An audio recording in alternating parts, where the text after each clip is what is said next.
E na última reportagem da série sobre abuso sexual a crianças e adolescentes em Pernambuco, você vai ver que um simples gesto pode mudar o destino de muitos jovens e crianças submetidos a esse tipo de crime. Um telefonema e você pode estar salvando uma vida. O problema é que, ao mesmo tempo em que se estimula a denúncia, nem sempre o poder público está preparado para acolher as vítimas e punir os infratores. A reportagem é de Fabiana Maranhão, com imagens de Tião Siqueira. Eu fico prestando atenção 2, 3 vezes, aí quando eu vejo que é verdade, eu ligo para o conselho e aviso.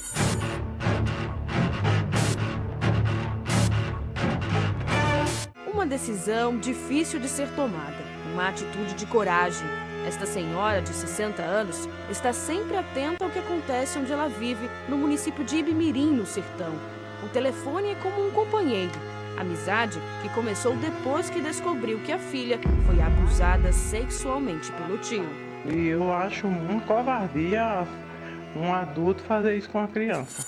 É um ato simples, basta pegar um telefone e discar 100, que é o número do Disque Denúncia Nacional. No caso daqui de Pernambuco, o número é o prefixo 81 3421 9595. Não é preciso se identificar e em menos de 3 minutos você terá contribuído para o combate ao abuso sexual de crianças e adolescentes. Uma ajuda valiosa, já que dificilmente a denúncia parte da família envolvida. Aos 13 anos, a filha adotiva desta aposentada engravidou. A adolescente, que tem problemas mentais, disse que foi estuprada pelo pai. Vizinhos denunciaram o caso. O suspeito acabou preso, mas ganhou liberdade porque a família não formalizou a queixa. Ela não está presa ainda porque nem ela acusou, nem eu acusei por causa do filho. Para mim, ele é um bicho.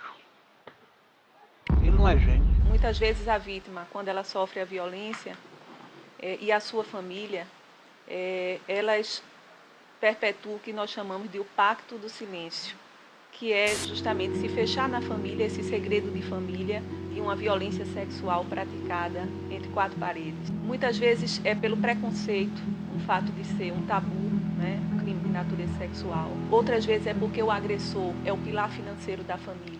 O que mais acontece é a impunidade e a abusada ou o abusado conviver com o abusador por questões econômicas. Os olhos de casa têm medo de ver, mas os da escola podem falar. Nós só detectamos alguma coisa através da denúncia, mas o professor está lidando diretamente com o alunado. E ali ele está vendo o aluno machucado, o aluno tristonho, o aluno cabisbaixo, com pouca autoestima. Muitas vezes ele pode falar ou expressar numa brincadeira, numa discussão, numa forma de agredir. Ele pode trazer comportamentos que faz com que você vai detectar se ele está sofrendo algum tipo de violência, algum tipo de abuso. Os profissionais de saúde também têm um papel importante. Nós, do Conselho Regional de Medicina, entendemos que é obrigação de todos os médicos, como pelo cumprimento de uma lei federal e não apenas dos médicos. Qualquer profissional de saúde tem que fazer essa notificação. Um médico constate abuso sexual, ele deve preencher no seu próprio receituário e entregar ao conselho tutelar ou ao promotor público da localidade. Mas entre a denúncia e a punição existe um longo caminho. E as dificuldades para combater esse tipo de crime começam quando as famílias das vítimas procuram a polícia. Como é uma pessoa simples, sem ter dinheiro, sem ter estudo nenhum, não souber falar direito, eles pensaram que acho que devia ser uma brincadeira, eu acho que devia ser uma brincadeira. Então, para eles, nem ligaram. E o delegado falou para mim, eu não posso chegar no pé do juiz com palavras, não. O juiz não quer saber de palavra, não. Digo, mas minha filha não é que eles não querem saber. Os juízes e os promotores e os delegados, lá na investigação também, eles necessitam de uma melhor formação para que eles entendam que essa vítima de crime de natureza sexual, ela necessita de uma resposta muito imediata.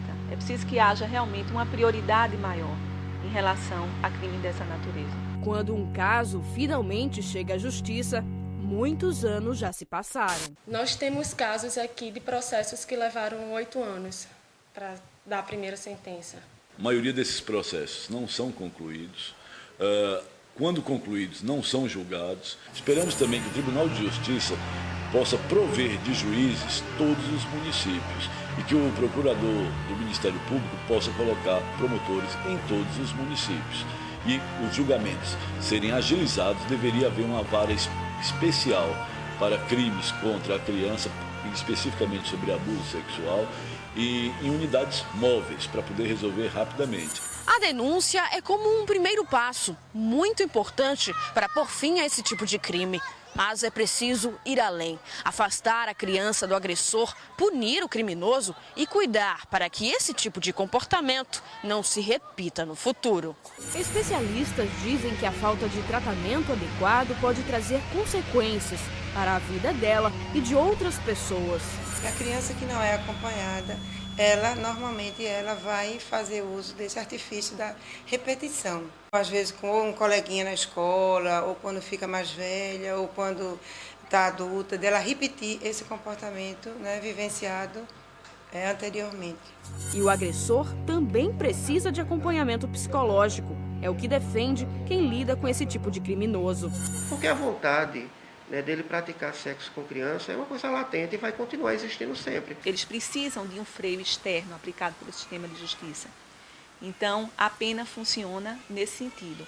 Para além da pena, é necessário que eles tenham um tratamento psicológico, talvez até psiquiátrico, para que eles não reincidam na prática de crimes dessa natureza depois de deixarem o sistema carcerário. Se ele não for tratado clinicamente com acerca dessa vontade, né, quando ele se vê novamente diante de uma situação em que ele vai estar sozinho com a criança, o ambiente for propício, ele vai cometer novamente o crime contra essa criança.